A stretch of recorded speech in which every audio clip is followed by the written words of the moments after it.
welcome back to the Winning Agenda. My name's Jesse Newman-Marshall, and joining me today all the way from Tulsa, Oklahoma is the one and only Zach Bunn. Zach, thanks for being here. Hey, man.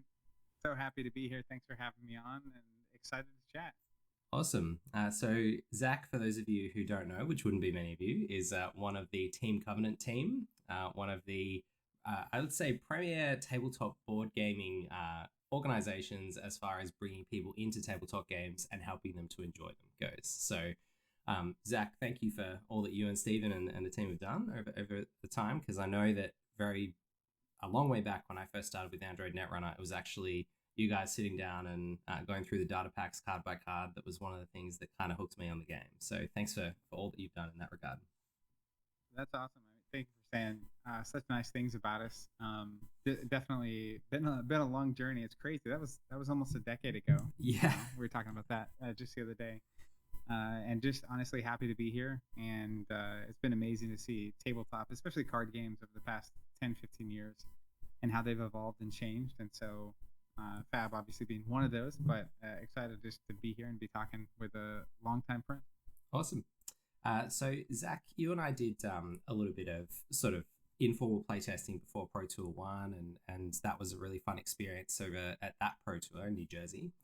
But recently you've just been over in Lille, and for people who want to hear Zach's sort of full story on his Lille experience, you can head over to Team Covenant. I'll link the video below where he and Stephen went through sort of the nuts and bolts of the Lille trip, from food to everything else. But just give us a little bit. A lot of talk about food. Just give us the, I guess, quick summary of your Lille experience, both from that personal standpoint in terms of sort of a quick summary of how it felt for you traveling to play a card game tournament, going to Europe and being in a different place. And then also, I guess, just a kind of quick summary and reflection on the tournament itself. Yeah, so I think I gained a lot of respect for people that travel internationally to play in a tournament. I think the time difference, the jet lag is a factor. And then for me personally, dietary changes were definitely a huge element. And just being unfamiliar with where you're at, especially in France, it's a different language altogether. Hard to make heads or tails and figure out exactly where to get what it is that you would want to be getting. And then on top of that, just the travel time and the time zone difference and stuff, I think it's a slog to travel across the pond in any direction. 2 6-hour travel, like in the States when I'm going from Oklahoma to New York or something, that's not so bad. Everything's still in English. We're one time zone away, not like 10 hours of travel plus 6 hours of time zone difference and that kind of stuff. And then my overall experience at the event was great. It was really cool. On the full recap video, I was going through all the different countries people were from that I played. And I think it was 14, 15 different countries. Wow. Of people that I played against throughout the weekend. And that's like such a unique experience to get. This is my first international tournament to go to. I've been playing card games and tournaments for a very long time. And that was very unique. And playing against people who certainly, primary language was not necessarily English, was actually really awesome, because everyone knows how to play the game, especially at the Pro Tour level. Everyone knows what the cards are doing, more or less, right? Every card. And so that was just really a crazy experience to get to have. And then, of course, the other part of it was, for Flesh and Blood, it's my first international tournament in general, but also Flesh and Blood. And then it was also my first Flesh and Blood mixed format tournament. Right. So draft and classic constructed. Yeah. And I'm a big fan of that.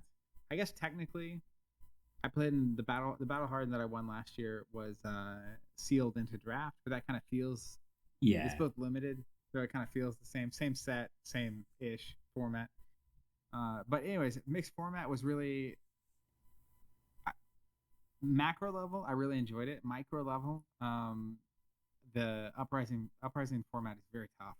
I think it's a very tough format to separate yourself from other players in terms of skill on.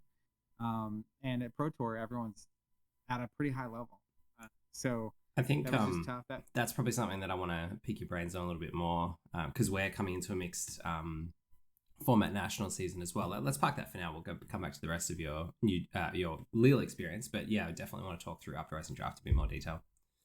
Yeah, so mixed format, I dug that. It was a great event. It was cool to see. I have a testing team that I'm on. We call ourselves the Wolfpack. Overall, the team did exceptionally well. And that's I saw you reeling off the results on Twitter. It was pretty impressive for a group. Yeah. So we ended up having 3 people in the top 16, 1 person in the top 32, and then Michael, who was top 16, also won the Battle Hard the next day. So he had a double PTI weekend, which is just crazy. That's amazing. Yeah, really wild. And it was well earned. They put in a ton of work, and it was really cool because early on in the testing process for Lille, they kind of got onto Oldhim, a couple of the players, and it was a little more aggressive version of Oldhim than traditional. And I'm a long time Rune Blade player, Viscerai and Briar particularly. Yeah. And so I was feeling pretty good about 6 weeks out, and then I just started getting smashed by this Oldhim deck. And so one of my looking back right about the process, and it's luckily with FaB we get a lot of chances, right? Yeah. I think people coming from something like Magic maybe have a different experience, but for me, I played a lot of non-Magic card games throughout my life, and so a lot of those in the past decade were my Fantasy Flight games, and their organized play structure. They would have tour championships and regionals and stuff, and I know you're familiar with this stuff, Jesse. But those were always just a lot lower key than anything FaB's got going on. And so then on top of it being lower key, they would have a world championship once a year, though, and that was kind of the big event. And so these pro tours and national championships and even callings kind of feel like that level, that world championship, number of players, seriousness of players, that kind of stuff. Totally. And so it's really cool because with those games, you do your testing process, you have the world championship, you see what the results are, and then you kind of get to reconsider your process for the next year. Yeah. But FaB just keeps going, right? Yeah. So like we were testing for Pro Tour 1. Pro Tour 1 finished, and then it was like, okay, we have a Pro Quest season immediately where everyone's trying to qualify for the Pro Tour. And I was at that point, I was honestly ready for a little bit of a break. Yeah. So luckily that next weekend, I actually was able to win a Pro Quest and qualify for the Pro Tour. So I takes the pressure off. Take the foot off the gas a little bit. Yeah. But anyways, right into that season, and then that season went right into Road to National season, and then that went right into the Pro Tour, and then now you're about to be at your national championship almost immediately. Yeah, 2 days from now. Yeah. So while there's pluses and minuses to that, right? But I think one of the FaB experiences is that you do your testing process and then you immediately get to make changes and put it into practice for the next event. Yeah. Like, you don't have to sit and stew on it for a long time. Yeah, which is nice. It is really nice that, so I ended up finishing 7-7 at this Pro Tour. I went 2-4 in the draft and then 5-3 in constructed. So not bad on the constructed side, pretty bad. That's really on the impressive side. Like as you say, I mean, in that tier of players, I think my experience at New Jersey, and I'm sure your experience and certainly the experience of my friends who went to Lille as well, is that the quality of play is just astonishing considering how old this game is, like the game, or how young this game is. The game's quite new. A lot of people come in from analogous card games, whether it's Magic or Netrunner or other things, and they bring a lot of those card game skills, those generic card game skills, and they're able to pick up the strategy behind this game so quickly that their play skill and their level just is incredibly high, incredibly fast. So I think in that kind of field, to end up 5-3 and constructed, that's awesome. Positive record. It's really cool. Definitely not terrible. But the testing process. Once I started losing to Oldhim, I kind of got obsessed with trying to figure out how to beat it, right? And I kept testing against it, and then testing against the aggro decks just to make sure I wasn't changing my deck so much that I was starting to lose this other game. Yeah. And looking back, I think I spent a little too much time there because it ended up being 5 or 10% Oldhim. I didn't play a single Oldhim in Swiss, of course. Yeah. And I could definitely tell in the games I was losing that I was making little mistakes, or little card choices I'd made along the way were not really ideal for either the Prism match or the aggro matches. So what were some of those all that to moments, say, I guess, particularly into aggro, that you'd made concessions that you realized that maybe a different card would have been better? Because you're on Briar, yeah? yeah. So effectively, Oldhim can be disruptive, right? He can play things like Blizzard, remove Go Again, or he can Ice React, put a card back on top of your deck. He can also just block out. Like, he can just not take damage for a while if he wants, right? So with Oldhim, it's basically, especially when he's not just when they're on the very defensive version, my game plan is pretty straightforward. 3 CNC, 3 Exude Confidence with Briar, and then you're essentially looking for turns along the way where you get to play like Mountain Heroic, get an Embodiment Token, put Exude Confidence in Arsenal, pass it over to them. Your turn comes, you have Go Again built in, Exude Confidence at 7. They have to block with an attack at 8 or more to do any D-React. Sometimes they don't have it in hand. They have 3 D-Reacts in hand. They can't block anything that turn. And then you just go to town, right? Yeah. They just bleed 20 damage or something. And you're basically looking for that along the way. And then after you get the first heroic in your discard pile, you're using So Tomorrow to put heroics back on bottom of the deck. And after you put a heroic on the bottom of your deck, you stack under that, the blue earth card that you need, and then 2 or 3 0-cost attacks. So that late game, you're going to have that exact same scenario pop up again. And hopefully, you run a couple So Tomorrows, so you first time through the deck, you're doing that 2 or 3 times, and then second time through the deck, you're doing it 2 more times. And then you also have Pulse of Candlehold, so you can actually cheat another heroic in. Yeah. Usually, though, first cycle through the deck, you can beat the defensive Oldhim. If you're just patient, right? A lot of times you can just pass. Like, you can play a heroic and pass, or just create a Rune Chant or create a Embodiment Lightning pass. Because if they have 3 D-Reacts in hand, they can't do anything. Yeah. Like, okay, swing the hammer at me, I guess. Yeah. But when they aren't as defensive, and if you don't do anything, they can just punch you for 9 with its Final Crush. And shut down your next turn. Yeah. Yep.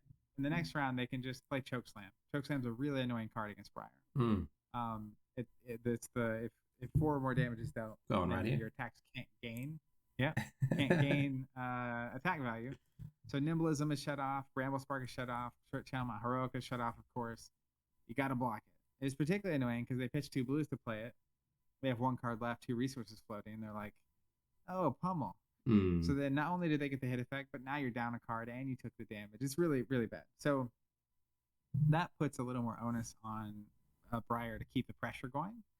And they can obviously play defense and be disruptive. And so what that means is that your deck starts to rely less on pumps and less on massive wide Go Again turns, and more question marks of how do you sneak damage in, right? How do you get them to commit to a block and then instant speed a heroic in with the boots, or play a lightning. I wasn't on. I eventually gave up the match, right? But if you really want to go that direction, it's like you're looking at lightning presses, you're looking at razor reflexes, you're looking at just ways of sneaking in damage that don't care. Or they ice react, right? Can you empty your hand so that it doesn't actually put a card back on top of your deck? Yeah. Activate the boots, play a Revel in Runeblood at instant speed, pitch a blue, all of a sudden 2 cards turns into 0, they ice react, nothing happens. That's good value for you. So anyways, part of my experience at Lille was testing process. That was we're kind of testing a larger sized team. Pro Tour 1, we had 6 people testing, which I think is pretty normal, 4 to 6 people for most. And going into this Pro Tour, we were at 13 people testing. And we only had 6 people playing in the Pro Tour, but we had a larger group of people committed to testing. Cool. But going to the Nationals, we currently have 14 people on the team, and 13 of them qualified for Nationals, so they're all going to the National Championships. And it was really nice to have that going on. But it's easy, first-time experience for me, to kind of get distracted by an off-meta choice that you don't expect to see that much of, but that is kind of a problem for your deck. Yeah. So lesson learned, we're testing for Nationals now, and I have no idea what I'm going to play. We were kind of talking about this before you started recording. It's wild. The format right now is crazy. It is, Crazy. yeah. I just want to pick up on two things you mentioned. One was at the very beginning when you said this is your first international tournament for a card game. Like, how cool that FaB gave you that experience. I think that's really awesome. And that's a real big up for FaB as a game, that it gives so many people that chance to do that, and a reason to do that. But the other one is that last experience that you mentioned of kind of getting maybe a bit of tunnel vision, or just getting really focused on a particular matchup, and perhaps making a few changes in your deck to make that matchup a bit better. You know, they don't kill your other matchups, but they just maybe change them ever so slightly. And then you get into the tournament, you never play against that deck, and your other matchups are just that tiny bit worse because of it. I had a very similar experience before at New Jersey, where I'd done so much testing against Chain with my Starvo deck in the week before. And we have a very good local player, Quan Lee, who's right at the top of the lifetime XP and 90-day XP leaderboards all the time. And he was playing Chain really well. And so I'd been testing my Starvo into it, and I'd made a few concessions and changes to try and optimize that matchup as much as possible. And then, of course, played 0 Chains on day one of New Jersey. And, you know, it's something you can't prepare for. You can't, know in advance what your matchups and your pairings are going to be. And you just have to sometimes make those calls, I think. You know, you just have to make those choices. And if I'd played 3 Chains on day one, maybe I would have felt better about it. And I would have been annoyed at myself for not having put into practice the lessons that I'd learned from that testing experience. Yeah, I think one thing that's important to note there is a concept. And there's a book called Thinking in Bets. And it's by Annie Duke. She's a famous poker player. Yep. And it's really a book about decision making, though. Obviously, she uses a lot of poker analogies. And one of the concepts she talks about is called resulting, which is it's really easy to judge a decision based on the outcome and not on the efficacy of how you arrived at that decision. And your example you just cited, I think, is totally valid. Like, going into Pro Tour 1, the decks you should have been testing against, right, are Starvo and Chain, and probably Prism.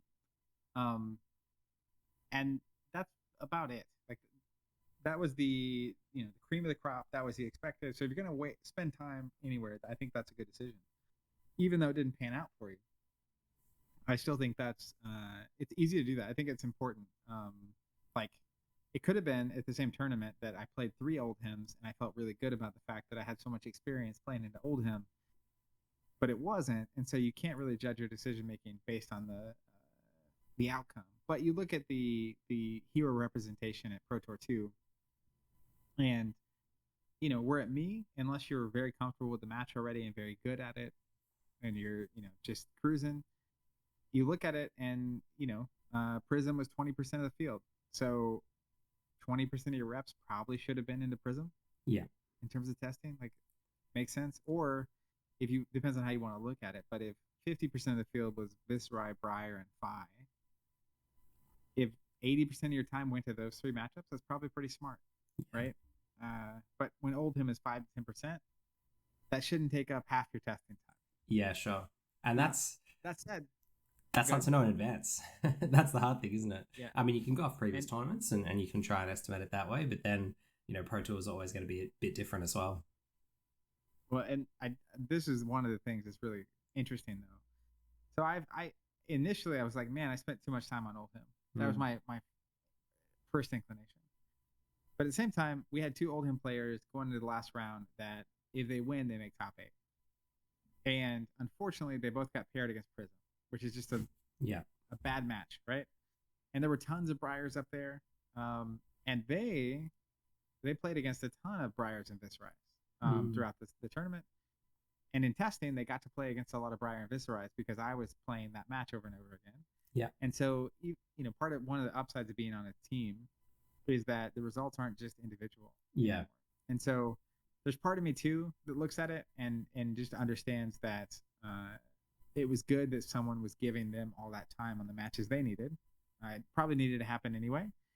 It just so happened that I could have spent a little more time not in that zone.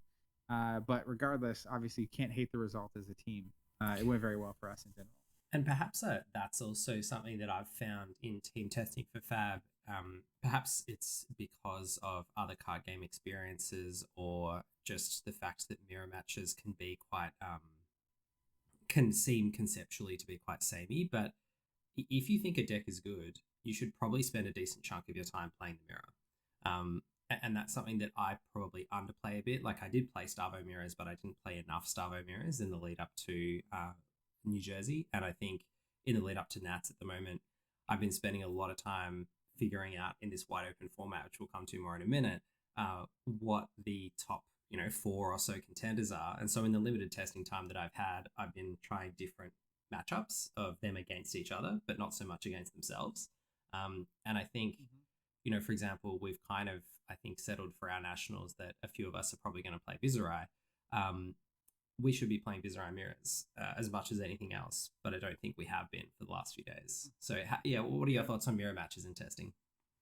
Yeah, I mean, I think it's important to understand the mirror, and then depending on the deck, I think it's really critical. So, if you're going into Pro Tour 2 and you're playing Briar or Viserai, I think those are really, really important mirrors to be well versed in. But like I said earlier, if you're playing Oldhim, I think you play the mirror a little bit, but you're probably not teching for the mirror. You're probably not spending a lot of energy on it because you're just not going to see a ton of it, right? Or if you're on Icelander, it's like, I think that was a viable deck at Pro Tour 2. And you can play the mirror a lot, but there's only like 7 Icelanders in the whole tournament. Yeah. So if your time is limited, right? I think that's another part of it is when you have 6 months to test or whatever, it's one thing. But like right now, Nats, format changes, Prism hits Living Legends. Some people have 2 weeks. Yeah. So you got to kind of make your bets, right? Yeah. Go back to thinking the bets analogy. What's it worth spending time testing on? What's it worth spending time sideboarding on and like getting the reps into? I think it's healthy to try to get at least 2 to 3 reps into every hero that you might see. But that's playing as them or playing against them. Either one. Yeah. But I ideally playing it with the deck you're going to use against that hero. Sure. Right. Yeah. Because like you don't want your first. The very first calling I played in back in Vegas, it was the first one like towards the I won't say the end of the pandemic, but like there was the first one. Right? Yeah. World Premiere Tales of Aria. I was on Viserai, and at the time, Chain and Prism were really popular. So I spent 80% of my time trying to figure out how to beat Chain with Viserai, and I felt really good about that match actually. And played 7 rounds of Swiss in the calling, played against 0 Chain. And he was like 35-40% of the field. So going back to that resulting concept, I didn't feel bad about that at all. Yeah. Like statistically, I should be seeing chains, and I just did. Meantime, the last round of Swiss, I got paired against Dash. That was literally my first game against Dash ever. Yeah. In that tournament. And it came down to the very end, and it was close. And was it a crucial match for you in terms of standings? It was 5. I was 5-1. Wow. So winner is 6-1 going into day 2. If you lose, you might make day 2, but the way that tournament was set up, it was worse back then. Even at X and 2, depending on when you lost on day 1, you probably couldn't make the top 8 on day 2. Oh no! So you kind of need to win. Unfortunately, we ended in a draw. That's the worst part of the story. Oh yes, I remember that story. Yeah. Yeah. So neither of us made the next day. Oh man! Even though you lost in the last round. Yeah. Point of that story, yeah, it's rough. Right? Sorry. Yeah. I just can't believe that looking back now. Yeah. And then it's just like, nope, no day 2 for you. So, but the point of that is, if I had played 2 or 3 games against Dash, I think my odds of winning that game go up tremendously. Yeah. Just because you're learning what every card does, you have no idea what like the blowout situations they can try to create against you are, that kind of stuff. So, yeah, I was having a conversation with a friend last night about he's playing Viserai, and he's played Viserai almost exclusively since he started playing FaB. He's a very good Magic player. Shout out Dom. He looks like the guy on Belittle, so we've actually photoshopped his head onto a massive cutout of Belittle at our local game store, and that's up on the wall. But anyway, he has played Viserai almost exclusively, and last night he played against an Icelander deck for pretty much the first time in Classic Constructed, and he got absolutely dunked on. And then he played Icelander round 2 and got dunked on. He came over to me and he's like, oh man, how can you win this match? And I was like, I mean, I think it's actually a reasonable matchup for Viserai. You know, there are difficult aspects of it, but here's some things you can do. And then I was like, look, Dom, do you remember the first time you played against Prism? What do you think your chances were of winning that game? I think they were basically 0. It was bad. Yeah. And I think that's a really good example because, like, you start learning very quickly against Icelander the things she can do to create blowout moments. Exactly. And if you're just playing your standard game, you'll walk right into her trap. And she can create blowout moments where you go from, you know, threatening 20 damage on a turn to doing 4 damage. And you took a bunch of damage last turn to do that turn. So anyways, I think all that to say, like, it's good to get reps into everything, but time is finite, right? So you gotta place your bets on what is worth testing against and what's worth putting in the 80 card stack. Cool. And so segueing from New Jersey and Lille into the future, into Nats, what are you sort of feeling now that Prism's out of the metagame? You know, talked a bit about Oldhim. It was already a good deck. You already had 2 of the Wolfpack going into top 16 with that deck, even with Prism in the field, and, you know, missing out on top 8 largely because they got Prism in the last round. Obviously, that's going to be more of a force now without Prism. But what are your thoughts on the kind of Dromai, Icelander, Runeblade, other side of the metagame? Because those are sort of the other 3 groups, like, from my perspective, that are sort of the 3 leaders. But is that the same as you? And what do you think of where Oldham's placed? Yeah, I mean, I think that's more or less the major categories, right? I think, and it makes sense. You basically have aggro, which to me is Runeblades and Dash and Fi are kind of the aggro decks of choice. And then you have control, which is Oldhim, Icelander, that kind of stuff. And then it depends on how Dromai is built, right? I think Dromai can be more defensive and control. Yes. But Dromai is not really control through like stopping you from doing what you're wanting to do as much as it's that Prism inevitability. I can build a board. Yes. And so if you don't respond directly to this thing that I'm doing, it will eventually be a very big problem for you. And so I think, you know, kind of walking it all the way through, Prism was very good into Oldhim, probably the only thing keeping Oldhim in check. And so she's gone. Oldhim naturally much better. Oldhim has a pretty strong advantage into aggro by default. He's got Stalagmite. He's got the Ice React. He's got Channel Lake Frigid. He's got the Ice Hammer. He's got hit effects that are nasty. He can play defense, right? Like you actually have to threaten more than 12 to 15 a turn to do anything to him, that kind of stuff.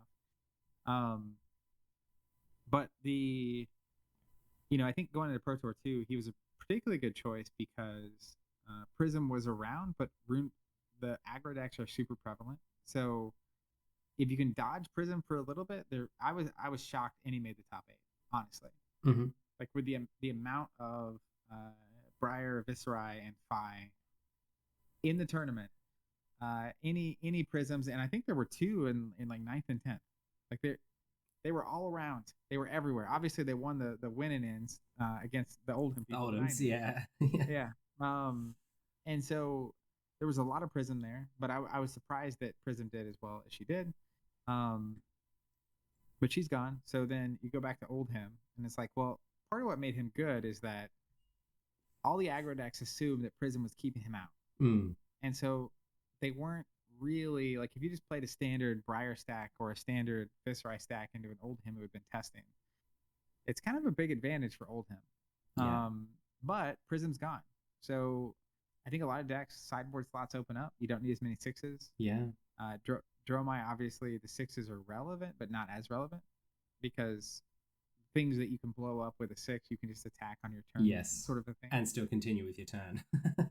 And still continue with your turn. That's the important part. But yeah, so the big question for me that exists in the current meta is Oldhim in a vacuum, in the current meta vacuum, maybe the best deck, right? But when it becomes the best deck, is it still the best deck? That's the thing, right? I've seen this 1,000 times. Like, yeah, you've been playing Briar for 6 months. People start playing Oldhim, and you're like, oh, this isn't fair. Oldhim's crazy. Get rid of Crown of Seeds. Something's got to change. The bad And people make me laugh. Sorry, yeah, that's just a sideboard. That's immediately, right? yeah. And so like to me, it's part of the game, right? It's cool to see the game evolve with the living legend Mm, format and just the way this is working. But like, first question is every deck out there, everyone out there should be asking, how do I adjust to play into Oldhim? yeah. And so while he might be the best deck, it's not like Chain or Starvo best deck back in the day, where like Starvo's the best deck and there's not really much you can do about it when Mm, it's working. It's you try to tech as these other decks, and I don't really think there's a good answer. no. Oldhim, I don't think that's true, Unmovable, maybe. right? Yeah, sideboard slots. Yeah, That yeah. was one thing they developed. Yeah. Which it helped, but if like I had a game in Indy, I was playing Viserai in a Starvo meta, which I know is insane, but day 2 I was playing against a Starvo. After 5 turns, they had 4 cards in their discard pile, and 3 of them were Oakenold. Yeah. Because they were just slapping me with Oakenold, and I was like 12 health, and they're like it didn't matter. Like, yeah, I could have drawn an immovable, but like that would have stopped 1 maybe, and then he still would have just steamrolled me, right? Yeah. Anyways, point being, I don't think Oldhim is that level of deck. Like, he's not Starvo, he's not Chain when Chain had Seeds of Agony, he's not Briar before the errata. And so I actually do think there are a lot of decks out there that can beat him.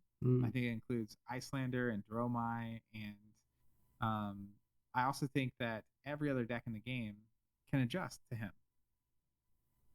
Whether or not aggro or a lot of the decks people love, Briar, Viserai, Fi, Dash, etc., can effectively adjust and actually have winning ratios into him is the question to be answered. I'm curious to see all these national championships starting this weekend to see if that answer shows up.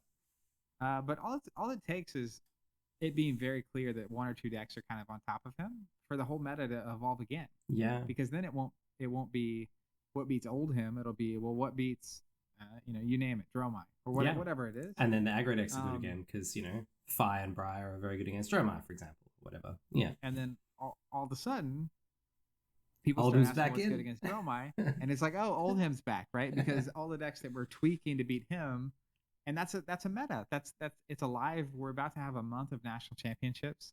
I think it's probably the best place the meta has been in the entire existence of the game. I would agree. The degenerate stuff is kind of rotated out, and so that's where now I will say, I'll caveat this with one thing, and mark me on this one. We'll quote it in a moment. I think if the meta actually ends up in a state where it's 80% Icelander and Oldhim, and you really can't tech yes or build to beat that, that's not a good thing. No. I think if you're gonna pick to have an overabundance in something, you'd rather have aggro or mid-range, not control. Yes.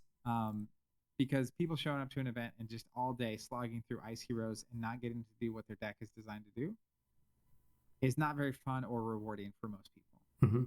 So I caveat it and say, assuming that what happens is it may be Oldhim's just the best deck by a mile. You can't tech into him. There's no decks that are good into him.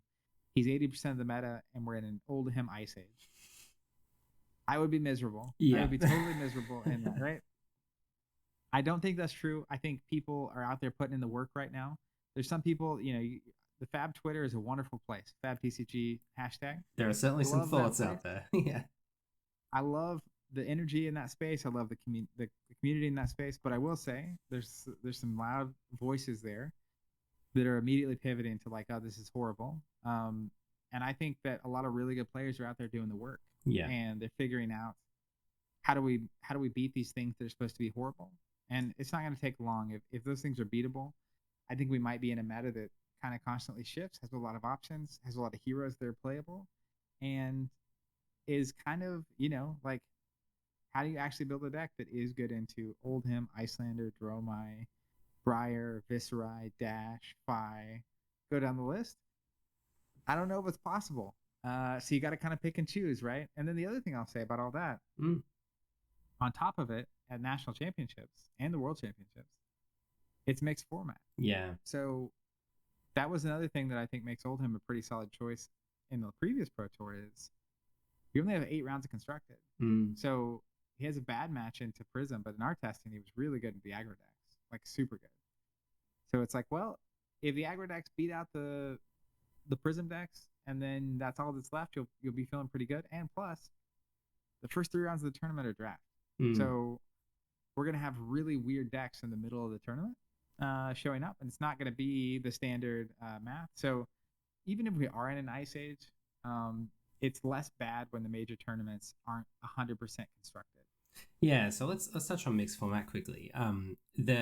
I completely agree with you. I love mixed format for that reason, that you're picking up on different players, different skills. You got people who play a lot of limited. I love limited, so I love limited being involved in these kind of larger tournaments, absolutely. But you also get different formats, so that if you do end up with a format that might feel a bit samey or one-dimensional in constructed, all of a sudden at your premier tournaments, you've actually got a bit of a break and something else to mix it up. And limited touches on different skill sets as well. The issue, I think, unfortunately, is this particular limited format. I loved having Tails and Classic Constructed in our last Nationals, which was in January. I thought that was probably the best FaB tournament that I've played in so far, and loved both formats. But Uprising Draft has been a bit of a slog for me. I played 95% limited tournaments in my Magic career. That was kind of my focus. So I was super pumped that FaB had such a focus on limited tournaments. But I have found 2 things in Uprising Draft. One, it shoehorns you pretty quickly into whatever you're in. And after 3, maybe 4 or 5 picks, it's very hard to pivot. But secondly, and I think more importantly, because I'm less worried about that, I don't mind being corralled into a lane, although I don't love it. And I thought Tails handled that a lot better. The thing that's really a problem for me is that, with the exception of maybe Icelander, deck building is not such a huge thing, and it really is just take the best card, and whatever cards fall in your lap for your hero become your deck. And so you can't differentiate yourself on skill as much within the card pool of your particular hero, because particularly I think for Fire and Dromai, and also for Icelander really, it's quite evident in any given pack what the best card is for your hero. And there's not a lot of skill in either the drafting or the deck building. It is kind of what I've found once you're in that lane, as opposed to some other formats in FaB and in other games that I've drafted. But I'd be curious to hear your experience about Uprising. Yeah, I mean, I think we're mostly on the same page. Everything you just said. There only being 14 draftable cards. And then the fact that you have 3 classes and not a ton of generic cards. So 2 of the heroes share Draconic, but a lot of the Draconic cards are good, really good for either or. Yes. Not both. And so I think you're spot on in that. In my experience, it's really tough to stay open. It penalizes you for being open past pick 5 or 6 of the first pack. And by open, I mean, in the Tails meta, you could draft, because the way the elemental stuff worked, and every elemental card being playable by 2 heroes. Your first and most being good in 2 heroes. Yeah. So like, Lightning Surge, right, is playable in Briar and Lexi to great effect. So the fact that you could pick elemental cards, and then you could also, 8 picks into a Tales of Aria draft, you could grab 1 or 2 Guardian cards, a Runeblade card, 4 or 5 elemental cards, and still pivot into Lexi. Right? Like you could be on 0 Lexi cards specifically at that point, and definitely still pivot into Lexi, because you grabbed a good Guardian card, and then you saw a cool Ice card, and then you got a Runeblade card, and then you grabbed a Lightning card, and all of a sudden the Lightning card and the Ice card are both playable by Lexi, so you can pivot, right? I pivoted in Tails a couple times, pack 2. Yeah. Like it wasn't even in pack 1, let alone like early pack 1. Yeah. So you get shoehorned pretty early, and then at that point it's kind of like there's even the cards that you could potentially pick to take away from someone else. I mean, you can hate draft a certain number of cards, but there only being 14 cards also makes that a little riskier. In that you have less bandwidth to pick cards that aren't just playable during the first and second pack. Yeah. So then a lot of the like supplementary skills that you test in a draft format don't really exist in this format. Like they just don't. Yeah. But at the end of the day, I think you mentioned it, and it's easy to take for granted. But you said a lot of times it feels like there's an obvious right choice to pick out of a pack. I think it's there's more than people give it credit for, but also less than I want it to be. Yeah, sure. Sense. I agree with that. Yeah. I was exaggerating slightly on that. Yeah. Yeah, but it reminds me of even constructed, right? Once you start playing enough, there's very few moments in a tournament where I actually have to I actually make a decision not knowing if I think it's the best decision. Sure. Right. So technically with the draft format, it could be the same in that you could be good enough that you can make a pick every time knowing it was the right pick. Now, resulting might tell you, oh, I should have done A over B, but it would be because of information you just didn't have. Exactly. Right? Yeah. You made the best decision at the best moment. So I do think there is skill involved, right? Absolutely. And same thing with even once you've drafted and deck building and what to include or not, what to sideboard out and not. But I think the main point is that it as a format, it's not that it's not testing skill. I think people that are going 6-0 are good at the game. Totally. Like at the Pro Tour, 6-0 at draft, they are very skilled at what they're doing. But at the same time, I think the biggest piece of it is it feels like you have the least of all the sets I've drafted so far. It feels like the one I have the least agency to create wins with. Yes. I can make decisions that make me lose. Mm-hmm. I can draft the wrong card. I can sideboard it correctly. I can make a decision in the middle of a game that costs me 2 points of damage or whatever. And it's a very tight format. But it does feel like at a certain point, you kind of figure it out, you do your thing, and you hope for the best. And I think some of those decisions that make you lose, the really hard thing about this format is that some of them are uncontrollable by you because you just don't know the hidden information, and the hidden information is what punishes you. And the hidden information might be that the person next to you has pivoted pick 3 in pack 1, that's passing to you. And those first 3 picks and the signals you got are all wrong, and you've gone into the wrong thing, and now you feel like you're stuck there and you just get nothing. And then inexplicably the person 2 picks down the other way also pivots. Say you're playing Icelander, everything looks really open. All of a sudden the person to your right's pivoted to Icelander, the person 2 steps down to the left's also pivoted to Icelander because it's so open. Pack 2 you get nothing back, pack 3 you get hosed, and your whole draft's over. Because you'd taken 5 picks worth of Icelander stuff at the start, and maybe that's too late then. Maybe you start thinking maybe there's something going wrong, but you have to kind of run with it to play the percentages, and then and I think cooked. Yeah, and I think that's a big part of it because signal. You say signals, but honestly I don't think there are signals early. Even if there is a signal. So what is a signal? Well, the signals can be 2 different things in this format, right? Like it can be this is really open, but this is really open also means it looks really open to the next person next to you. Yeah. And so they might pivot, so and it's just, To me, they're technical signals, which is there should be 2 commons of each class and 3 of one class in a pack. So if you get past the first pack and there's only 1 ninja common, that's a pretty strong, hey, I'm playing ninja signal. But that's not even really a signal because even if they took a ninja card, all it takes is getting past a Kyloria in pack 2 for them to suddenly be on Dromai. Yep. Right. And beyond that, there's the rares, there's the foil, there's the majestic. And so if another signal to me, and this happened to me at the Pro Tour, pack 1, pick 1, first draft, I got a red Rake the Embers. That was I thought the best card in the pack. Pack 2, I got past a red Aether Ice Vein. I was like, all right, well, I already took a Rake. So either I'm going to take a red Ice Vein from a wizard, or I'm going to play wizard, and I already took a red Rake from a Dromai player. Yeah. Both good outcomes. Taking the red Ice Vein. Yeah.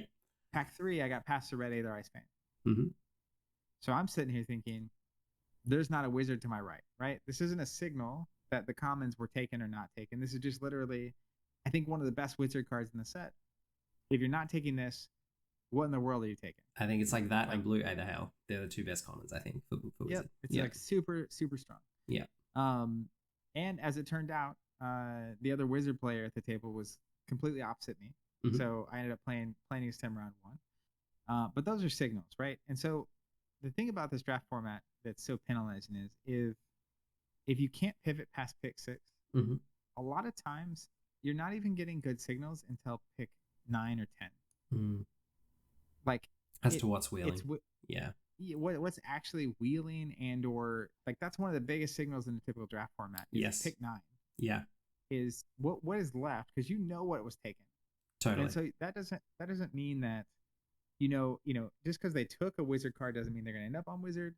But like you have 80% accuracy at that point, right? If you get past, if there were 3 wizard commons and you get past 2 wizard commons, odds are there might be one other wizard out there, at most 2, right? It's unlikely there's going to be more than 3 wizards. So that's information you have.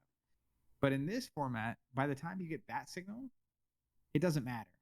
Like, what are you gonna do if you have 7 Icelander cards at that point? You're not pivoting. You're not going Dromai or Ninja. Happening. Yeah, it's just you just can't. And the other thing is that's so punishing about pivoting is that 2 of the heroes don't have a weapon functionally. Yeah. So it's much. You've got 14 card packs. You've got no weapon on Dromai or Icelander that can actually attack without a card.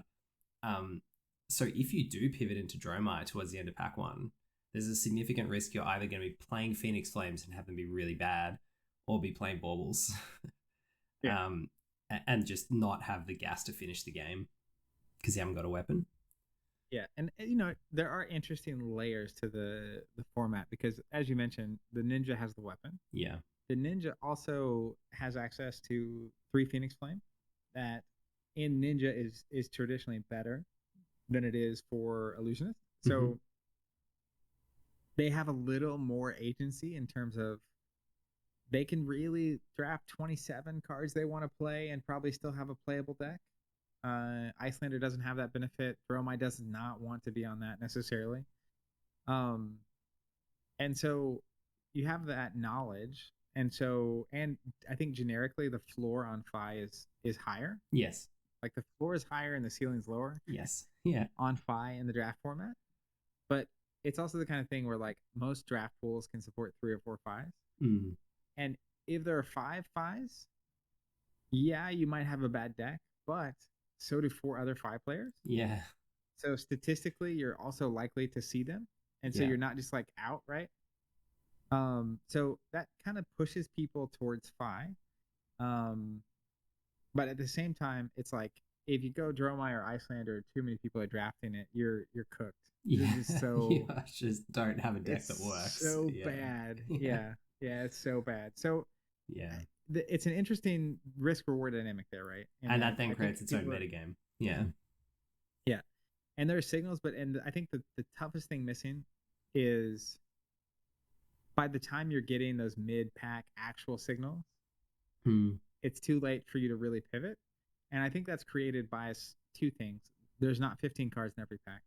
And there's not enough cards that are playable across the board. Yeah, the overlap's missing, isn't it? Yeah. Yeah, and not even just playable, but like decently playable. Yeah. Like, okay, yeah, like red strategic planning is playable by everybody.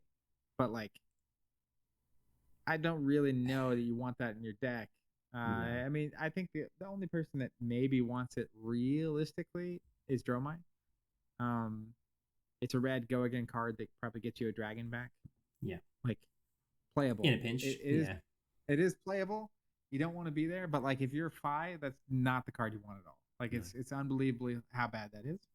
So anyways, that's we could probably talk about this for far too long. Yeah. That's a good overview. Yeah. No, that's really cool. And interested in everyone else's thoughts as well on your national champs and whatever other mixed formats events you're playing.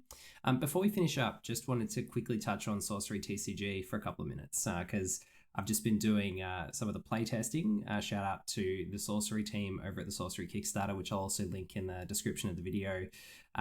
You and Stephen again inspired me to actually take the plunge and get into that one, so thank you for that. But it's been an absolute blast. What are your sort of reflections after playing now quite a few games of Sorcery, doing a bit of deck building, doing your 1-box meta? I'll also link those videos because that was awesome to watch that. But yeah, what are your general thoughts on Sorcery? Yeah, so if anyone's watching this, they don't know what Sorcery is. They did a Kickstarter earlier this year. It's a TCG. all the art for the game is hand painted, like it's physically painted, and then they're scanning that in and putting that on the cards, which is really crazy. And basically at every turn, they're doing the opposite of what you would expect the TCG to do. So it's like one set a year, heavy focus on like theme and like kitchen table play. Not even really. I mean, they're planning to support it somewhat on the tournament front, but not. I mean, like FaB is to me a tournament game, so it's kind of total opposite. But it reminds me so much. We play a lot of on our YouTube channel, a lot of throwbacks to '90s card games that we either loved or heard about, and now we're going back and checking out. And it harkens back to that for me. It feels like a game from the '90s with modern sensibilities. And it's not afraid. Things they do in that game, you just can't. I don't think you can do in FaB if you want it to be a tournament style game.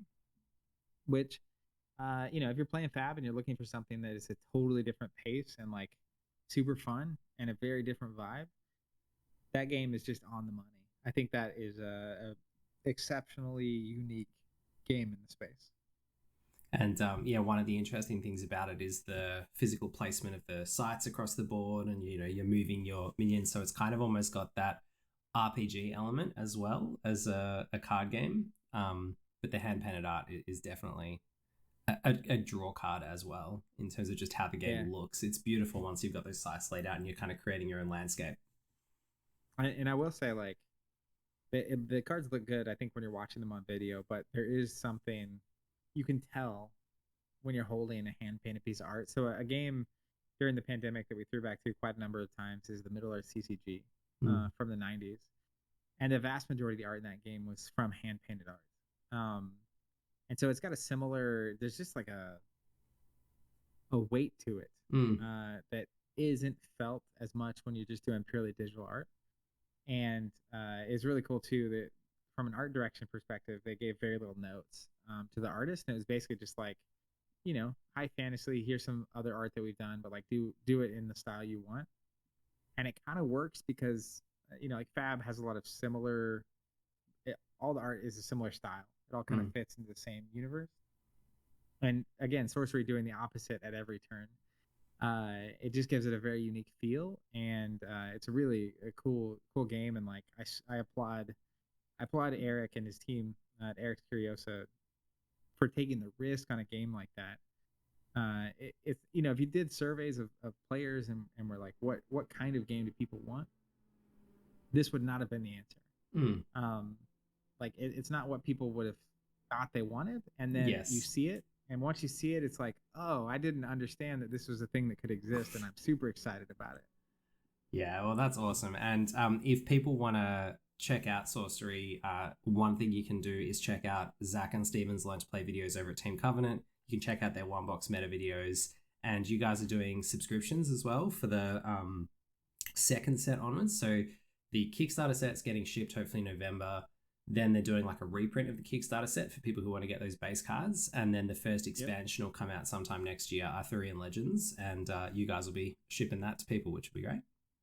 That's right. Yeah, if you're not familiar with our subscription system, you can go to the website, teamcovenant.com, and get the rundown. But we're doing that for Sorcery. Super easy. Sign up, automatically get boxes or releases for whatever games you play that we support. And rest is history. You don't pay anything until a couple weeks before stuff comes out. And you can cancel anytime. Once you get charged, there's no going back at that point. But outside that, you can sign up and leave as you decide. And if you're not familiar, check that out for sure. Awesome. Well, thanks so much, Zach, for being here and for joining me today. And good luck with your preparation for Nats. Yeah, well, hey, honestly, thanks for having me. I think I know from experience, but just generally, content creation takes a lot of work. So kudos to you and everyone out there listening who is involved in creating content for tabletop games. I think content creators are the heartbeat of these communities. Super, super valuable, communities within the community on all this content, and grateful for everyone out there doing work to build tabletop into what it is, and for building this community, making FaB and all these games what they are. So thank you for having me on. Thank you for to all the content creators out there for doing what they do. And seriously, just I'm happy to be on whenever you want. Awesome. Thanks so much, Zach. We'll see you next time.